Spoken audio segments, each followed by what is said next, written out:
ইসলামে পাতানো ভাই বোন অথবা ধর্মের ভাই বোন জায়েজ আছে কিনা? ইসলামে কোনো পাতানো ভাই বোন বা ধর্মের ভাই বোন বলতে কোনো ভাই বোন নাই। ভাই বোন একটাই, সেটা হল রক্তের ভাই বোন। এছাড়া যত ভাই বোন আছে সব 2 নম্বর ভাই বোন। সব কয় নম্বর ভাই বোন? 2 নম্বর ভাই বোন। শয়তান নেক্সট সুরতে ধোকা দেয়, বলে যে আমার পাতানো ভাই, আমার ধর্মের ভাই। কত ধর্মের ভাইয়ের হাত ধরে ধর্মের বোন পালাই গেছে।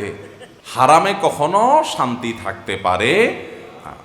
অতএব এই পাতানো ভাই ধর্মের ভাই বলতে কিচ্ছু না শরীয়তে। যদি এরকম কারোর মনের ভিতরে আসে, কোনো যদি ছেলে আইসা কোনো মেয়েকে বলে আপনাকে বইন ডাকছি বইন, আর বইনে যদি একে আপনার ভাই ডাকছে, তাহলে বুঝবেন যে এটা ইবলিসে পাঠাইছে। এটা কে পাঠাইছে? এটা ইবলিসের দূত হিসাবে, রাষ্ট্রদূত হিসাবে আসছে। এগুলোকে সাথে সাথে বয়কট করতে হবে। একজন গায়রে মাহরাম পুরুষ, একজন গায়রে মাহরাম নারী কখনো ভাই বোন হতে পারে। হ্যাঁ, মুসলমান হিসাবে ভাই বলে সম্বোধন করলো, মেয়ে পর্দায় থাকে তাকে বোন বলে সম্বোধন করতো, সেটা আরেক জিনিস।